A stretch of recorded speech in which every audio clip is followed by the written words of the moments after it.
अब सर एक बात और करते हैं जो ना लोगों के लिए बहुत, जिसके बारे में लोग जानना चाहते हैं कि अगर हम लोगों की पर्सनल मनी वाइज ग्रोथ की बात करें तो ये साल कैसा है? बहुत लोग नए काम स्टार्ट कर रहे हैं, बहुत से लोग अपने जिन कामों में स्ट्रगल कर रहे हैं इतने वक्त से, उनके लिए कैसा टाइम है 2026 फ्रॉम 2025, ये शिफ्ट जो है?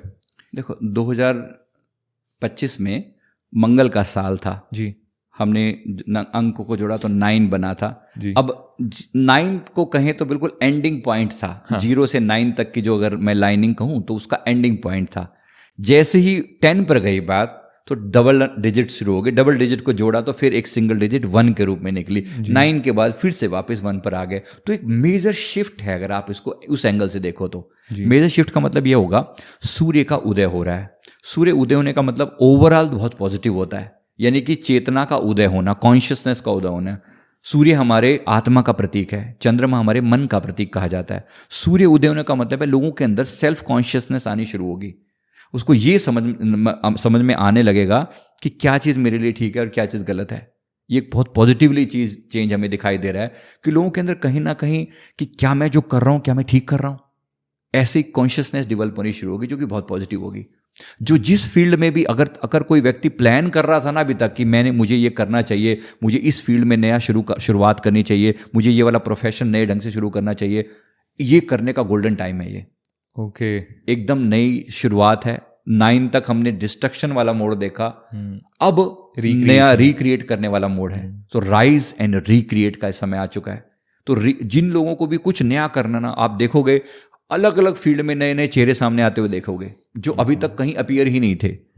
पॉलिटिक्स में देख लेना, नए चेहरे सामने आएंगे। सिमिलरली अगर अलग अलग इंडस्ट्रीज की बात करूं, इसमें नए नए चेहरे आपको सामने आते हुए दिखाई देंगे जो कि अब तक पिक्चर में कहीं नहीं थे।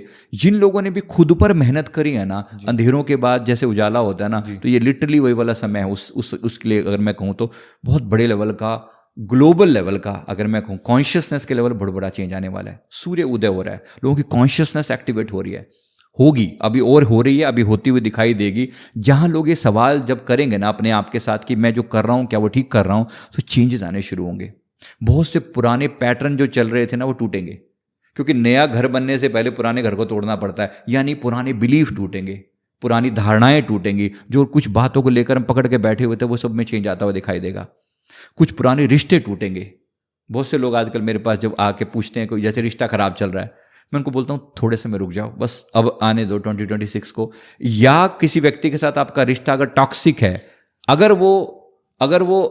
अगर थोड़ा सा भी उस पर प्रयास किया जाएगा, अगर वो ठीक होगा, जुड़ना रहेगा तो वो जुड़ जाएगा, नहीं तो समाप्त। ओके, ये थोड़ा एक साइड कर देगा, ये एक साइड कर देगा आपको। यस, कि या तो इधर हो या उधर हो, बीच में नहीं लटकाएगा कहीं पे। सूर्य मतलब अंधेरा मिट जाएगा।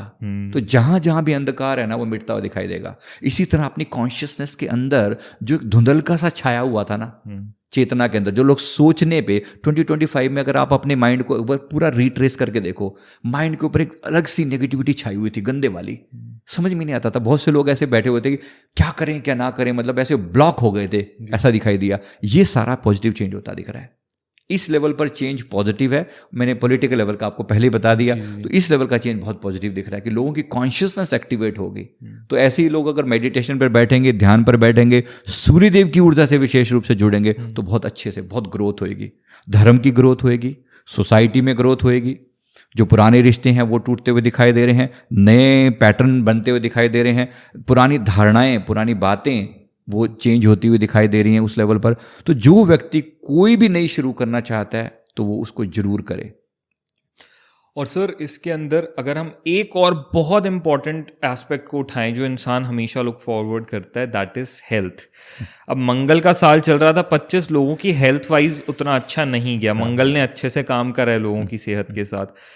सूर्य देव आ रहे हैं तो हेल्थ पे कैसा इफेक्ट आ रहा है? पॉजिटिव दिख रहा है। पेट ठीक रहने के चांस हैं। जो व्यक्ति थोड़े से भी हेल्थ के नियम फॉलो करे, तो अपने आप तो कुछ भी नहीं होता, थोड़ा एफर्ट तो लगाना पड़ता है, लेकिन थोड़ा सा भी कोई नियम फॉलो करेगा तो हेल्थ के लेवल पर बहुत पॉजिटिव होने वाला है। तो थोड़ा सा मतलब खान पान पे कंट्रोल करके अगर इसको जैसे कुछ प्राणायाम अपने जीवन में शामिल कर लो। सूर्यदेव के सुबह सुबह उठ के दर्शन करना आपकी एनर्जी को हमेशा पॉजिटिव बना के रखेगा। कुछ प्राणायाम, अनुलोम विलोम, भस्त्रिका, कपालभाति, भ्रामरी इत्यादि को अपने रूटीन में शामिल करें। कुछ अपने रूटीन को हमेशा बड़ों का सम्मान, सूर्यदेव गुरु के रूप में भी माने जाते हैं, तो बड़ों का सम्मान करके उनका आशीर्वाद लेने से जो हेल्थ है वो डेफिनेटली बेटर होती हुई दिखाई दे रही है। तो जिस भी लेवल पर हम प्रयास करें, सीधा सूर्य चक्र पर मणिपुर चक्र की बात होती है।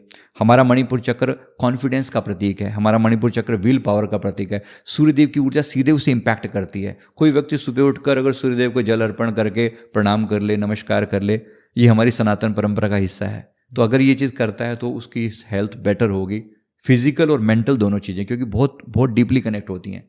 तो जो लोग डिप्रेशन में थे, एंग्जाइटी लेवल पर परेशान थे, जो लोग बहुत पुरानी बीमारियों को लेकर बैठे हुए थे, उनके अंदर बहुत पॉजिटिव चेंज आने के चांसेस हैं। तो किया जाए, मैं कह रहा हूँ, सभी को बोल रहा हूँ कि अगर आप थोड़ा सा भी अपने ऊपर मेहनत करोगे ना तो रिजल्ट बहुत डायनेमिक आएंगे, सेहत सुधरेगी। कौन से हेल्थ फैक्टर्स है हमारी बॉडी के ऐसे पोर्शंस हैं जहाँ पे केयरफुल रहने की जरूरत है, जो अगर जिन पे की तरफ पे केयरफुल नहीं रहे तो इम्पैक्ट हो सकते हैं? इम्पैक्ट जो है वो बैक साइड में है।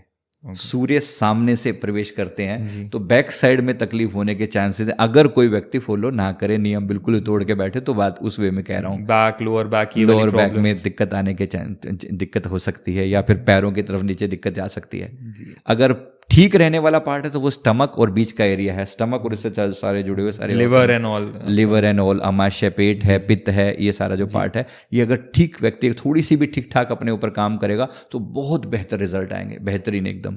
तो सुबह उठकर सूर्यदेव को जल अर्पण करना, सूर्य नमस्कार इत्यादि करना, और अपने बड़ों का सम्मान करना, और कुछ बेसिक जो हेल्थ के बेसिक नियम होते हैं, क्या खाना क्या ना पाना, मैं उसमें नहीं डाल रहा हूँ, लेकिन अगर कोई थोड़ा सा भी नियम फॉलो करेगा तो बेहतरीन रहेगा।